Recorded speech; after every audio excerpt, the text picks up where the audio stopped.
The news with 6 News at noon. Now at noon, more changes could be coming to the childhood vaccine schedule. It is our top story at noon. Thank you so much for joining us. I'm Kirk Montgomery. A CDC advisory committee is set to weigh delaying COVID vaccines.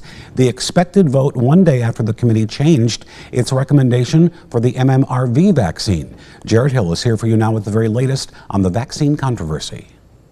A significant vaccine shakeup potentially on the horizon. No conflicts of interest, yes. 8-3 with one abstaining, the CDC's new vaccine advisory panel voted Thursday to change its MMRV vaccine recommendation. Instead of a combined shot protecting against measles, mumps, rubella, and varicella or chickenpox when a child turns 1, the committee is suggesting parents wait until they turn 4. For kids under 4, the new recommendation, 2 different shots separating chickenpox from the MMR vaccine.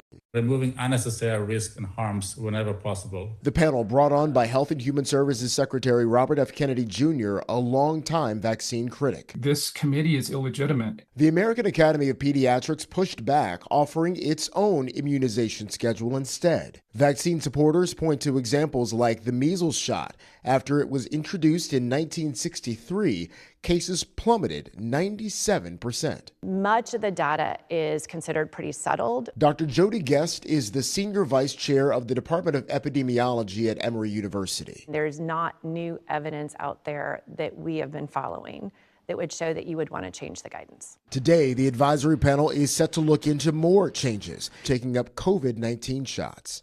Jared Hill, CBS News. And this morning, the panel tabled a vote on changes to the hepatitis B vaccine schedule and reversed its decision on coverage under the Vaccines for Children program for the MMRV vaccine. They're currently presenting evidence and debating the COVID vaccine. And here in Michigan, in response to Governor Gretchen Whitmer's executive directive to state agencies to ensure Michigan families can access COVID-19 vaccines, the state's chief medical executive, Dr. Natasha Bagdasarian, has issued a standing recommendation for the COVID-19 vaccine. It says any person over the age of 6 months without contraindication who has not received a dose of an FDA-approved or authorized 2025 through 26 COVID-19 vaccine may be considered to have an underlying condition that puts them at high risk for severe outcomes from COVID-19 and is thus eligible to receive an age-appropriate dose.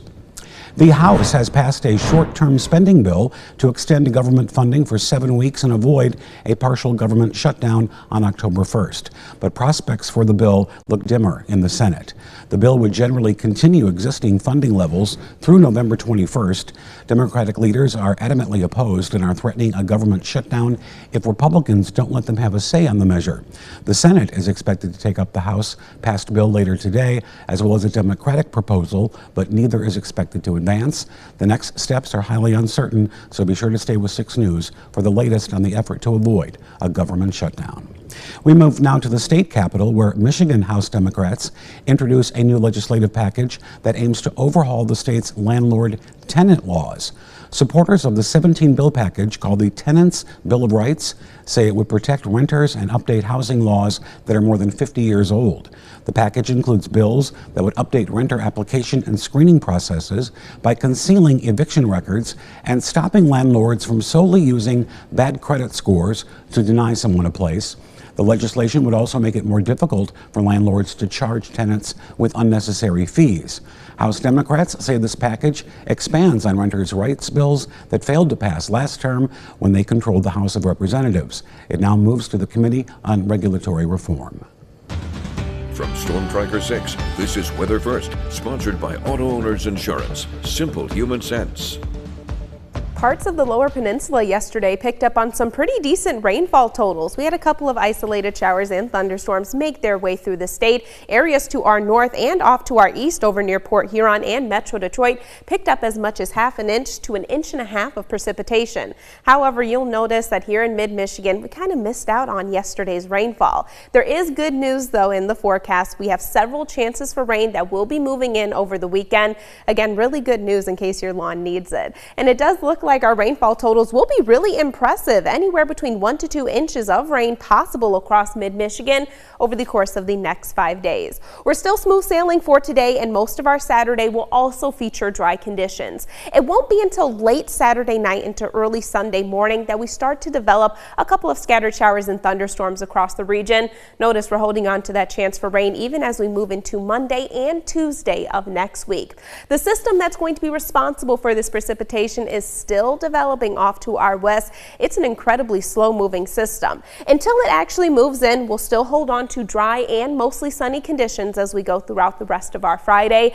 Cloud cover will slowly increase overnight tonight, giving way to mostly cloudy but dry conditions as we move into the start of our Saturday. Notice by late Saturday night into early Sunday morning, right around midnight, that's when these showers and isolated thunderstorms will be moving in across the region, and we're holding on to that chance for precipitation throughout the entire day on Sunday, Monday. Most of those rain showers should begin to taper off by the time we get into Tuesday evening. So make sure you go outside, spend some time enjoying all of the sunshine and warm temperatures that we have in the forecast for today. It's already really nice this afternoon, mostly sunny here in Lansing. Temperatures at 76 degrees, a peak wind gust of only 7 miles per hour reported thus far on this Friday. In Grand Ledge, we're at 73 degrees. Dew point temperature still rather comfortable, sitting in the mid-60s. Over in Jackson, again, very hard pressed to come by any source of cloud cover. We're at 78 degrees. Winds currently coming out of the southeast, right at 5 miles per hour. And our final stop over in the city of Hillsdale, temperatures at 77. That peak wind gust, one of the highest that we have seen across mid-Michigan thus far, but still only at 13 miles per hour. We make it up to a high of 82 degrees across the area today. Overnight tonight, we are partly cloudy. Overnight lows will be slightly cooler compared to what we saw this morning, but still above average, only falling down into the mid to upper 50s. 6-day forecast will feature a cooling trend as we go throughout the next several days. We are still in the low 80s as we move into the start of the weekend. Notice it is going to come along with a little bit more in the way of cloud cover. Once that chance for rain arrives, we're right back down into the mid to upper 70s for high temperatures Sunday, Monday, and Tuesday. Wednesday, going to be a lot closer to average for our high temperature. Okay. First time we've been able to say I know, that right? in like the past several months here. Yeah. But still, 73 degrees. Well, even with the rain, which we need, at Yes. least the temperatures are still pretty mild. Right, so it's not that cold rain that I feel Right. like we're typically used to this time of year. All right, thanks, Kendall. Well, still ahead. More demonstrations planned today against ABC's decision to pull Jimmy Kimmel Live off the air. So keep it right here.